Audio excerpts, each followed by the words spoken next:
Hello hi అండి. మీరు చూస్తున్నారు మౌని రాజా సింపుల్ హోమ్ రెసిపీస్ అండి. ఈరోజు వచ్చేసి అయితే మన ఛానల్లో వాటర్ మిలన్ జ్యూస్ అయితే చేయబోతున్నానండి. కూల్గా హాయిగా చల్లగా ఉంటుంది. ఇంటికి ఎవరు వచ్చినా సరే ఈ జ్యూస్ ఒక గ్లాస్ అయితే చాలండి. వాళ్ళ మనసు బ్రెయిన్ అంత ప్రశాంతంగా ఉంటుంది. సో అంత బాగుంటుంది. చాలామంది అయితే ఈ వాటర్ మిలన్ అందరు తింటుంటారు, కానీ మా చిన్నోడైతే అసలు తినరండి. కొంతమంది పిల్లలు ఉంటారు, ఎవరో ఒకరు తినని వాళ్ళకి ఈ విధంగా జ్యూస్ చేసి ఇవ్వండి, చాలా ఇష్టంగా తాగుతారు.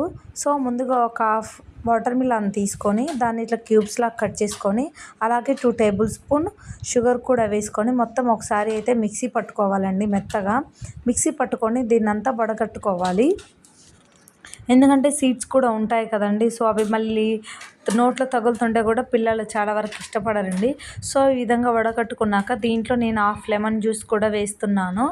అలాగే నానబెట్టిన సబ్జా గింజలు కూడా వేసుకుంటున్నానండి. సబ్జా గింజలు చాలా అంటే చాలా మంచిదండి. ఒంటికి చాలా సలవ. ఇది ఎండాకాలం కాబట్టి వేడి చేయకుండా ఉంటుంది. పిల్లలకు కానీ పెద్దలకు కానీ వాటర్లో కలుపుకొని తాగితే కూడా ఇవి చాలా మంచిదండి, ఉదయాన్నే నానబెట్టుకొని తాగితే. సో మా పిల్లలైతే బాగా తాగుతారు కాబట్టి నేనైతే జ్యూస్లోనే కలిపేశాను. ఈ విధంగా కలిపేసి అంత ఒకసారి అయితే మిక్స్ చేసుకుంటున్నాను. మీకు ఏమైనా షుగర్ తక్కువైంది అనిపిస్తే ఈ స్టేజ్లో ఉన్నప్పుడు కొంచెం షుగర్ కూడా యాడ్ చేసుకోండి. నేను తీసుకున్న షుగర్ అయితే పర్ఫెక్ట్గా అయితే సరిపోయిందండి. ఈ విధంగా అయ్యాక పిల్లలకేమో ఉత్తి జ్యూస్ పోసిస్తున్నాను గ్లాస్లో.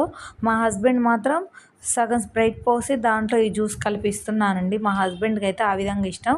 మీరు ఎవరైనా కావాలంటే ఇలా ట్రై చేయొచ్చు. పిల్లలకు మాత్రం ఓన్లీ జ్యూస్ ఇవ్వండి, చాలా టేస్టీగా ఉంటుంది, కూల్గా ఉంటుంది. పిల్లలు చాలా ఇష్టంగా కూడా తాగుతారు.